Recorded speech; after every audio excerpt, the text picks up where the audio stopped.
Thank you again to everyone for joining. For those that were just admitted, please taste your wines. Start tasting now.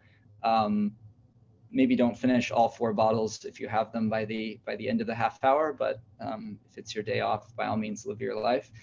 My name is Chris Struck. I'm an ambassador for wines of Alto Adige, as well as the beverage director at ilili Restaurants. I know many of you personally, and I really appreciate that in this never before as busy as we are now time, that you've carved out some time to explore a region that's become very special to me and is a very special wine growing region in the world. So given that we have such a short time, again, if you need to peel away at the half hour mark, by all means, but I think the conversation will end up going for a full hour. So I'm very excited to introduce 3 panelists this afternoon if you're in New York City or on the Eastern Seaboard. We have Jakob from St. Michael-Eppan, if you want to just wave. He was born in Bolzano and studied viticulture and enology at ITA. In Italy at Udine and Geisenheim. Since 2017, he's been at St. Michael-Eppan, currently as the assistant winemaker. He follows through all aspects of viticulture at the winery, responsible for technical aspects such as supervising the vinification, blending, and bottling. We also have Mr. Klaus from Cantina Terlano, also a native of Alto Adige. He grew up just 10 miles away from the winery and joined Cantina Terlano in 1994, both as the consulting enologist and the sales and marketing director. He has definitely become the face of Cantina Terlano, I think, for those of us familiar with the winery. Last but certainly not least, we have Judith Unterholzner from Gump, Markus Prackwieser. They're a small family-owned and operated winery. She works with her husband Markus, doing pretty much everything, both in the vineyards and in the winery, but Judith sort of runs point on the administrative, sales, marketing, logistics, warehousing, things like that. So welcome to all 3 of you. We have some questions lined up just to get the conversation rolling, and sort of tease out what makes Alto Adige not just special as a wine growing region. It's unfortunate that we don't have time to discuss the many ways that the region is special, but specifically for growing Sauvignon Blanc. We were hopping on a call, the winemakers and myself, last week, and Sauvignon Blanc is been through its ups and downs in the global market among consumers, among wine growers, both in Italy and in the US, and we'll kind of talk about that today. But it really impressed upon me when I visited the region for the first time earlier this year. I tasted a lot of excellent wines, but the Sauvignon Blancs, I think as wine professionals, educators, writers, sommeliers, we like to put things in boxes because studying wine is very hard. And if we've already felt like we understand something that we've studied, then anything new needs to go in one of the boxes because we already understand it. And then you encounter a place and a style of wine that defies that. And it's really uncomfortable but it's good to have your convictions disrupted. And this happened to me in Alto Adige with Sauvignon Blanc. So I knew for one of my events in presenting the region that I really wanted to focus on this because we kind of study wine, Sauvignon Blanc as classically coming from Sancerre, neoclassically coming from New Zealand, and then a more ripe style often seen in California and other warm climate regions throughout the world. But I sort of synthesized the best of those aforementioned regions and found them just jumping out of the glass of Sauvignon Blanc every time I picked one up in Alto Adige. And I was very excited, having met several of the producers on today's call, that they were able to join us and give firsthand accounts of what makes it so special. Because I'm not sure what the phrase for je ne sais quoi is in Italian or in German, but I really couldn't put my finger on what makes it so special. All I can say is they're special. So I'm going to shut up for a bit because I'm thirsty. It's been a long day, and kind of get things started with a round robin of questions that, as I said, I identified this unique style of Sauvignon Blanc from the region, synthesizing the best of those aforementioned classic regions without being leaning more one way or the other. So I guess, Judith, we'll start with you. What about the terroir of Alto Adige gives Sauvignon Blanc from your part of the world that something so special? What makes Sauvignon Blanc from Alto Adige or Südtirol so special? I would say it's mostly the mountain effect. It's actually a Sauvignon style which has the lean, straightforward, and crystal clear aromas that are typical to the variety, but it's also the heat of the southern sun, the Mediterranean influence we get. And that's somehow the clue about Alto Adige, that we are totally surrounded by the mountains. We have the main alpine chain in our back, which is protecting us against the bad weather influences that could eventually come from the Atlantic Sea or from the north, meaning Scandinavia as well as Siberia. And even towards south, there are the Southern Alps with mountain massif exceeding 9.5 and even 10,000 feet of elevation. So the area itself is warm at daytime, but cool at night. And we have these important diurnal shifts with temperatures below 50 degrees Fahrenheit during the day, whilst at night, the sun is heating up our steep slopes to temperatures higher than 75 Fahrenheit. And that gives the Sauvignons a certain fruitiness, floral touches, but even herbal notes. And obviously it's also the mosaic of the soils we have. There is limestone, there is volcanic soils, there are alluvial soils that are rich of sandy and gravels that all somehow are part of the various pieces of the puzzles. And depending on the Sauvignon you have in your glass, either the one of St. Michael-Eppan, the one of Terlano, the one of Gump, as well as Tiefenbrunner, it's always a different expression depending on the latitude, on the altitude, on the soil, as well as on the winemaking practices and even the different decisions that were eventually taken about the works in the vineyards. Thank you. Jakob, same question. Yeah, I think all what Judith said, it's true. More or less, I think it's very important that we have the wines have a different aspect, they have different tastes, but more or less they have all those fruitiness, and for me, which is very important, the drinkability. Wines which can make fun, which should make fun to drink, which for me is very important. And what's very important for me is mostly for Sauvignon Blanc, we grow them on a certain elevation, and we have the possibility to grow it not too low, because when you go too low with Sauvignon, it's getting too warm, too hot, too plumpy. And when you go up too high, the Sauvignon is starting to get more green, more like the New Zealand style. And our big advantage is that we have in the middle a certain elevation where, from our opinion, it grows very well. So I think this is a very important thing when we talk about Sauvignon Blanc. Thank you. And Klaus, so just to recap, we've covered altitude and soil and a little bit of that significant diurnal shift that's happening in subregions within Alto Adige. Klaus, one thing that stayed with me when we were chatting about this last week was you mentioned the local clones. Can you kind of expound upon that without getting too geeky? Yes, we had a long tradition about Sauvignon Blanc after Phylloxera, especially in the region coming in Pinot Bianco, Chardonnay, a little later Sauvignon Blanc, a little bit before the First World War.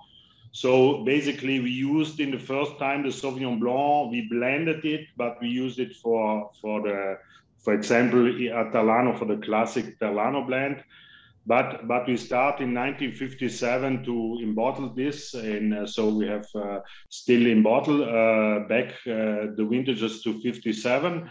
And what is interesting, so we do a selection, especially from Terlano area, what is a very historic area, like also Appiano. For Sauvignon Blanc, the Limburg, the Institute selected different clones, local clones. This is the LB36 and LB50. And for example, for us, it's the local clones are a little bit more interesting, so we use it. They are a little bit, keep the acidity a little bit longer. They are more resistant to botrytis, so they are a little bit different also for the aroma profile. Another question for everyone, and we'll circle back to Klaus with this. Alto Adige is sort of in a transitional period right now. And one of those transitions is about the argument for or against listing single vineyards on labels. So clearly Sauvignon Blanc is a variety that mirrors its terroir in a very special way. If everyone hasn't had the opportunity to taste through all four of these wines, they're all quite delicious and they're all quite different. But what are your thoughts on this labeling practice as a region that's still trying to get its name out as being an iconic region for so many things and a very special place in the global market? How do you feel about single vineyard or single village Sauvignon Blanc coming out of Alto Adige and being labeled as such? I think it's important. So we have today, especially what you have in the glass, the Sauvignon Blanc, the 2020, the Quartz. It's a blend, but it's a blend of two vineyards. It's a blend from, for example, from the hills, where they are about 900 feet high, and the mountains, they are about 1,800 feet high. But I think so we have some Pinot Biancos, what are from single vineyards. But in this case, Quartz it's a blend from two important vineyards, but always from the same village, from the Terlano village. So I think it's important, but I think it's also can be interesting to blend it also to different vineyards like Quartz. But we have from the hills a little bit more richness, and we have from the mountains a little bit more acidity, what gives the wine a different aroma profile. But I think it's also important what you have in the glass, basically. Jakob, same question for you. One number that you mentioned last week that was astounding to me was just how many individual vinifications you do every year, which I've never heard of one winery making so many individual ferments. I think it's insane, but that speaks to the attention to detail and quality of the winery that you run. So what are your thoughts on the single village or vineyard designation on labels? We don't do a single vineyard. We do also more village wine. All the grapes from the Sauvignon St. Valentin are from St. Michael-Eppan, from the area around our winery, mostly calcareous soils. And what do? We vinificate every vineyard separately. We do, like in 2021, there was like 39 plots, 39 different fermentations. And so for this, we can play the game of blending during our blending session.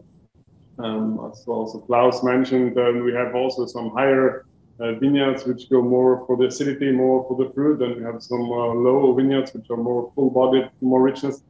And I think the combination of all these vineyards, they are all quite near, give this complexity of this wine, which is very important, which is this characterized, it's very characterized for the Sauvignon Blanc. And Judith? Yeah, for us, it's a bit a different setting also because we are a very small family-run and owned reality, and we have in total just 25 acres of viticultural surface. And of those, about 5 acres are planted with Sauvignon Blanc. So we consider our farm sort of as a single vineyard, which is already printed on the label as the brand name. Also because the viticultural surface of ours is rather compact. So from the winery itself to the most faraway plot, it's not even 3 miles. And hence the terroir is the same. So for us at the moment, there is no interest to explicitly indicate the vineyard on the label, but we can absolutely understand that bigger realities with a much more spread out territory, also in order to give a certain security to the final consumer to declare the origin or using the vineyard indication in the future. Excellent. So Judith, you have 3 quality tiers, for lack of a better word, of Sauvignon Blanc and other varietal expressions. How are the different Sauvignon Blanc labels that Gump produces unique from each other, and what factors decide which fruit goes into which bottling in each respective category? So it's actually 3 different interpretations of Sauvignon, which we have in our lineup, where the biggest difference stays in the age of the vineyards. So whatever is fruit coming from quite young, recently planted plots is normally picked as first one. And then there's the fermentation and maturation completely in stainless steel to get the very lean, very varietally typical Alpine fresh Sauvignon style. Hence, that Sauvignon is also bottled quite quickly after the harvest itself, whilst the Brezel is the one you have in your glass, hopefully most of you at the moment, is our terroir version, where we're using fruit from older vines that normally stays on the plant, if the weather god allows, for a bit longer. 5 to 10 days later is the desired timing of the harvest for those, as we're looking for riper fruit, and also an intenser presence of the minerality given by our eruptive soils. And in this case, the wine stays for a whole year on the lees, as long as possible on the gross lees, in order to get us a very smooth and very soft palate. And it is partially fermented and matured in oak to have an oxidative atmosphere for the fermentation and maturation, and partially in stainless steel. So it's somehow a mix. And last but not least, we have the Renaissance, which is a Reserva that we produce just in the best, most promising vintages. And that's a field selection from our most historical Sauvignon planting that dates back to the beginning of the years 2000, when Markus was amongst the first ones in the Isarco Valley to plant Sauvignon Blanc. And that's ages sort of forever. It says a year in oak on the gross lees, a second year on the fine lees in stainless steel, and then the third year of bottle aging is done before we officially release it. So it is really a Sauvignon style fought for the mid and long term. Thank you. That's very helpful. And for those of you who do seek out all tiers, I was fortunate enough to taste through the entire lineup of their wines when I visited, and something different for everyone. And for those of you looking for by the glass pours, actually all of these producers produce excellent wines that are priced super accessibly for by the glass pour in your restaurant. And I'm happy to connect you with the importers and distributors that bring them in if you're interested afterwards. So speaking of marketing and selling wines, Klaus, a question, well, before we get there, a question for both Klaus and Jakob. As the two of you are responsible for co-ops, you source from a lot of different growers. Is your aim as winemakers to shoot for a more consistent house style that your winery is known and loved for by your very broad base from year to year, or is it really more vintage driven, and you're noticing in a climate changing world that the differences between vintages for the same wines are a little bit more? What yeasts or fermentation or winemaking choices are guiding you in either bridging the gap for that consistency or heightening the variances of each vintage? Whoever wants to go first.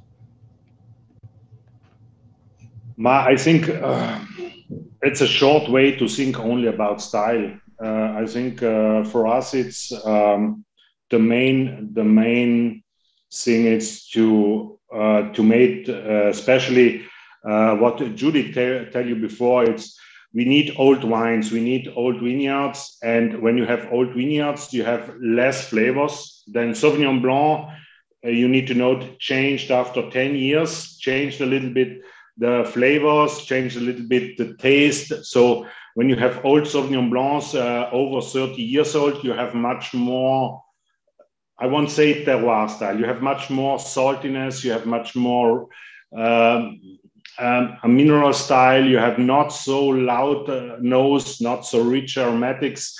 So especially that's what we like to do. For example, we have an entry-level Sauvignon Blanc, what is more fruity, but the quartz is more stylistically, more in direction, a little bit less flowers, more salty taste, long finish.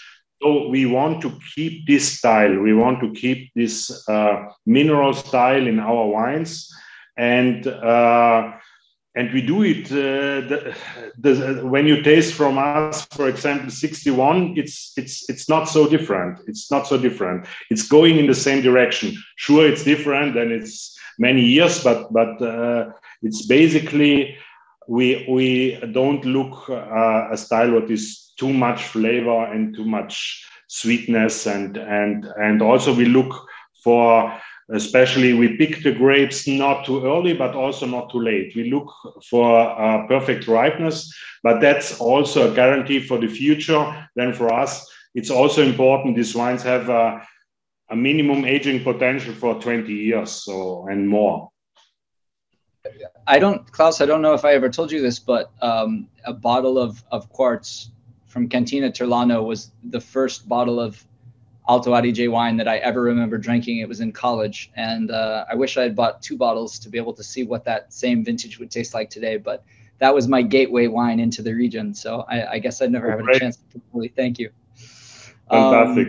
Thank you, Chris. Jakob, same question.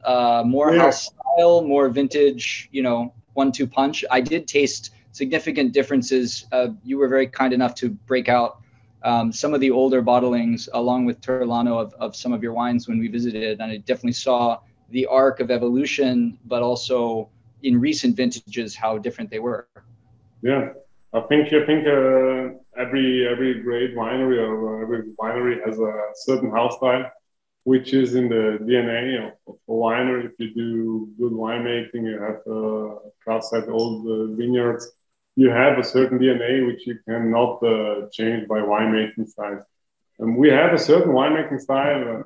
I see we do the majority of the wine is fermenting in stainless steel, the rest in old tonneaus, in old oak barrels.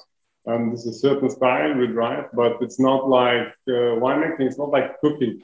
You can't use a recipe every year the same thing. You have to winemaking is it's a very intuitive thing. You have to adapt. You have to change the one thing which is very important is the harvest point, the decision when to harvest. You have to be very, maybe 1 year you're harvesting quite late for your amount, the next year it was different. So it's 21, like the vintage 21 was a quite cold vintage here in St. Michael-Eppan. So we decided to harvest grapes with a certain ripeness, but in 22, for example, it was totally different. It was very hot, very dry. We had to pick the fruit a bit earlier.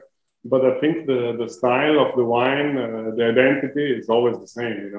It's important that we have differences between the vintages because, as I said, we aren't cooking, so we are winemaking. And I think this is the cool thing of wines. So I think it's important to have both styles, winemaking, the house style, and the vintage style. Absolutely. So Klaus, I think that you have the most storied career in wine of those gathered today. Been doing this a while. So in your estimation, and by all means, this question isn't limited to Klaus, but how has marketing, selling, and pricing Sauvignon Blanc in both the Italian and international markets, especially in the United States, changed over the years? Yes, when I go the first time in the 90s to New York was very difficult. we sold only Pinot Grigio, or mostly Pinot Grigio. Huh? But I think in the last years changed everything a lot. The people, then we have in the 90s, end of 90s, the Chardonnay, ABC, was many things happens. But I think the people has looks for alternatives after Chardonnay, especially then also for aromatics, can be Sauvignon Blanc, but also for Riesling or for other things. And Sauvignon Blanc grows a lot. But we have the 2 ways in Sauvignon Blanc. We have a little bit, maybe the very cheap fruity way, what is very high acidity, very, very lightly. But we have another way, I want to say, like Didier Dagenot selects, you mean powerful Sauvignon Blanc, richness, complexity. And we see we have success with a little bit the richer style, a more complex style of Sauvignon Blanc, and also the prices growing absolutely up, and the people enjoy it. And in the last years, also we start to sell every time more Sauvignon Blanc also to the US market, and I think it's for us it's very interesting that Sauvignon Blanc, especially where can have a great expression, especially in Alto Adige, and is a little bit between a very fruity Sauvignon Blanc and a very rich Sauvignon Blanc. So it's very drinkable, has a good aging potential, and I think it's you can make great food matches too. But we are actually very happy, and I think also San Michele or also Judith with Gump. It's for us Sauvignon Blanc in generally was in the last years increasing generally, also the production, but also the quality. Well, I say carpe diem. Now is the time to strike. You should rebrand it Sauvignon Bianco. Yeah. Yeah, I told you to have a drink before we started this, so you'd laugh at my jokes. Judith, Jakob, would you agree with that assessment? Do you have any other insights in visiting markets and just looking at spreadsheets about where you're sending pallets of wine?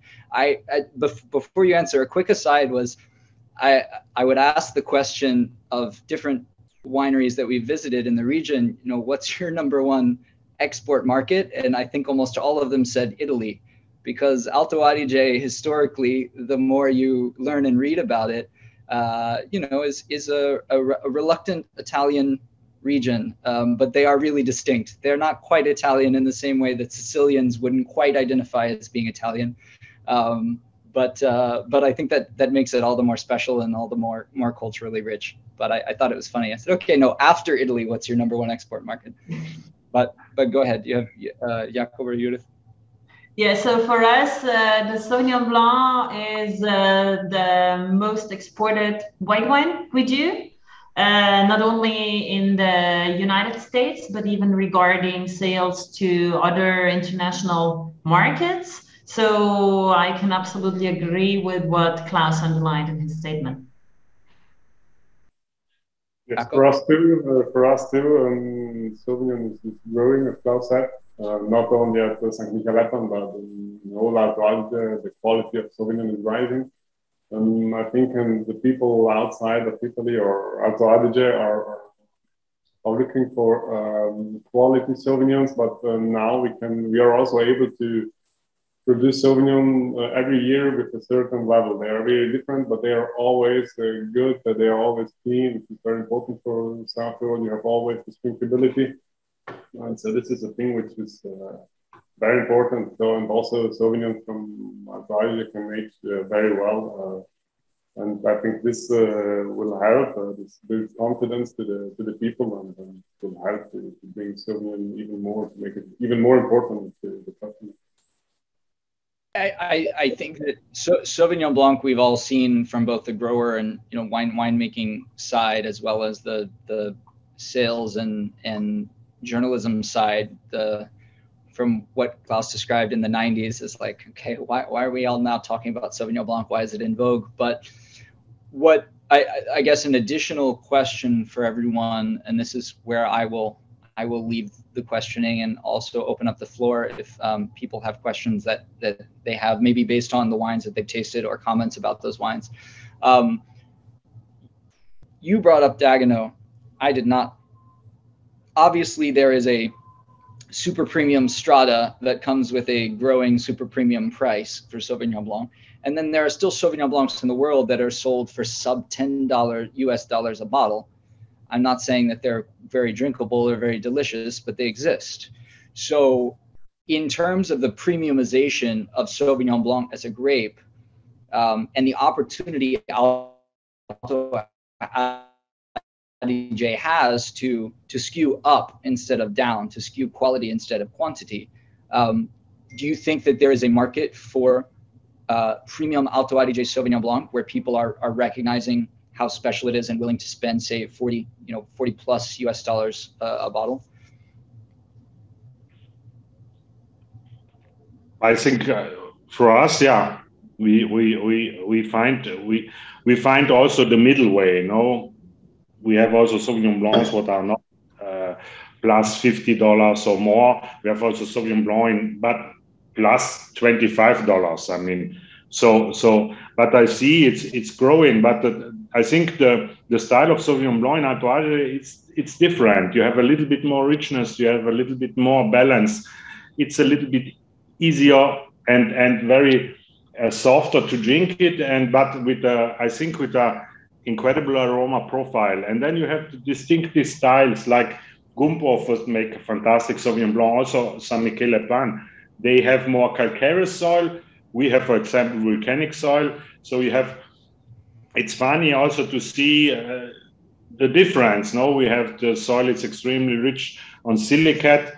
What we have, it's a little bit like Silex, but it's different, and so it's a lot to discover in the region, especially by Sauvignon Blanc. But it's I think it's a variety what is very sensitive to the soil, and so you feel when you taste now the Quartz and the Saint Michael, the Sauvignon Blanc, they have a different mouthfeeling, and that's I think make very interesting the Sauvignon Blancs from our region. We had a question for Jakob. For the St. Michael-Eppan, the 2021 vintage is 14% alcohol. Is that due to that specific vintage or vineyard sourced from or climatic variations? We wouldn't be having a 2023 discussion about winemaking if we didn't talk about climate change. Yeah, it's different. It's Alto Adige, we have a certain level.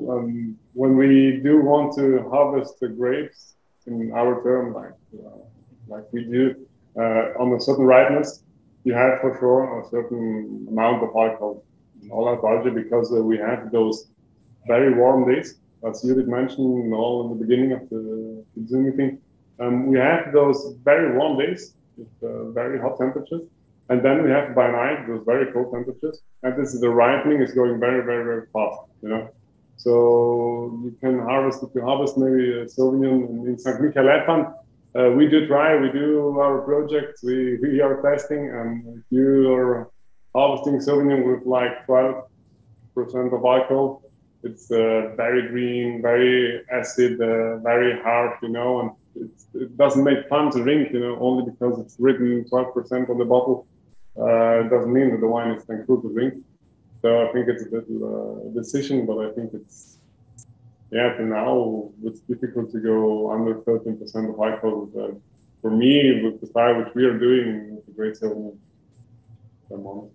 It's more, yeah, we have to struggle with climate change, but it's more on the extremes. So the climate change we see more on the extreme side. Heavy rains during summer, hailstorms, a lot of hailstorms, hot and then very cold. So more like this. A lot has changed in the region in 150 years since phylloxera sort of reversed the plantings, you know, in terms of being majority white to now majority red. And do we have that? I don't think we have the graphic about the spread of white versus red wines produced in the region, but a lot has happened in 150 years. So looking to the next, maybe not 150 years, but to the next 20, 25 years, is there a concern that Sauvignon Blanc, obviously global warming is not, climate change is not simplified to just the world is getting hotter and every day of the year is going to be warmer. It's more erratic. And I know that you as people that spend a lot of time in vineyards feel that more than most of us. Is there a concern that Sauvignon Blanc will still be able to flourish in the region in 30 years? Actually, according to me, we have the big advantage in Alto Adige compared to colleagues in other regions of the winemaking Italian peninsula, that the mountains and the hills that are relatively high, and you could even plant above 2,500 feet. if the climate forces you to look for higher elevations. So that's somehow, I would say, the joker of Alto Adige, that if climate requires or forces us, we can either move to more northern latitudes and or to higher altitudes. Obviously, before doing that, we have other options right now in the vineyards too. So just to make a banal example, here at Gump about 40 years ago, we were 100% red wine producer. Nowadays, instead, about 65% of our viticultural surface is planted with whites. And on Sauvignon, for sure, in the beginning years, once Markus brought it in, just around the millennium, he was taking away a lot of leaves in the fruit zone. Today, we are not at all de-leaving the afternoon sunlight on the Sauvignon. What choices are you making in the winery specific with yeast, cultured or native? And if cultured, what strains you like to use to highlight what elements in your Sauvignon Blancs? This is a question from one of the participants. But for fermentation, for example, everyone has a little bit different way, but we used selected yeast, but we don't use hybrid yeast, not the new yeast. We used the yeast the last 30 years the same. So basically for us, it's very important to have a very clean, crisp style, basically. So, but that's Terlano, so I speak for us. We too use not native yeast, but selected yeast, and it's most of the yeast used for the vinification of the Sauvignon is a very old stem from Switzerland. Markus has been working with for the last 2 decades already. And so, yeah, we use selected yeast too. We have like 2 types of yeast we're using every year for Sauvignon. For us, for me, it's important if you use a yeast, the yeast has a very big impact on the wine if the quality of the wine is quite low. So if you have great terroir, if you have great grapes, you have a great fruit, for me, it's important that the yeast does its work, does produce alcohol, and so then I'm fine, I'm honest. So we've covered yeast, we've covered all the considerations.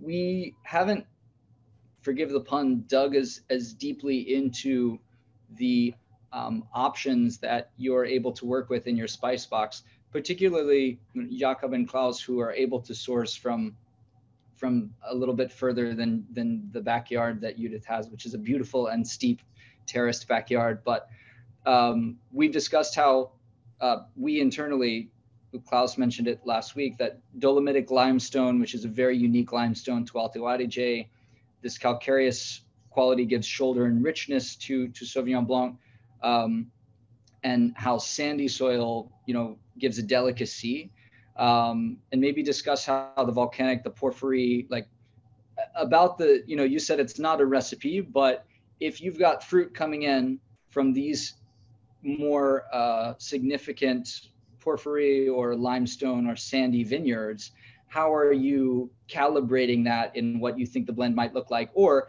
is that not as much a consideration as the potential that you have in front of you there? Are you really making calculations based on what's coming in from vineyards specific to the soil types? Or is it really, we don't know until we have it in front of us and we do what feels right? No, we do everything. We have an agronome outside all the year, which is visiting all the vineyards the whole year. Those days I'm allowed outside with him, so we are preparing for harvest. We start with the preparations. Starting preparations doesn't mean I have to enter in every vineyard. I have to make a picture of every vineyard. So when the harvest, I know when the harvest is, or when does the wine grower is picking his fruit. I know already what to do with this thing. I know, or I will put this wine in the barrels or not. This can go to stainless steel or not. Maybe I put 2 wine growers together. if they are in a similar terroir, they have a similar soil, we'll put them together. Then you can play a bit. We can play a bit with cold macerations, which means you have a little bit of skin contact before pressing. We are doing it quite less the last years. When you do it, you have more powerful, more richer wines. You have more phenolics in it, so the wine is getting heavier. But I think with the style which St. Michael-Eppan is driving now, we are reducing this kind of operation. And I think the most important thing you can do as a winemaker is vinificating every balsam differently and ferment it, and then you will see what happens. And from this you can learn every year. You know, if there is a vineyard which is every year perfect, I will ferment it every year separately. If there's a vineyard which goes up and down, I will maybe put it together with the neighbor or something like this. So I hope this is a bit of a... Klaus, would you agree? But we basically we have in our soil system, especially Terlano, we have absolutely we have nothing calcareous influence, so we have only volcanic soil.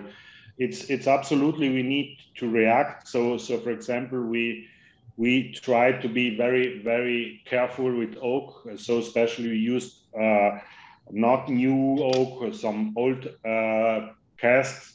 But the volcanic soil give us it's very sandy, give us very delicate nose, also the taste. So you need to be extremely careful when you have. I feel sometimes when you can have especially calcareous soil, you can use much easier oak.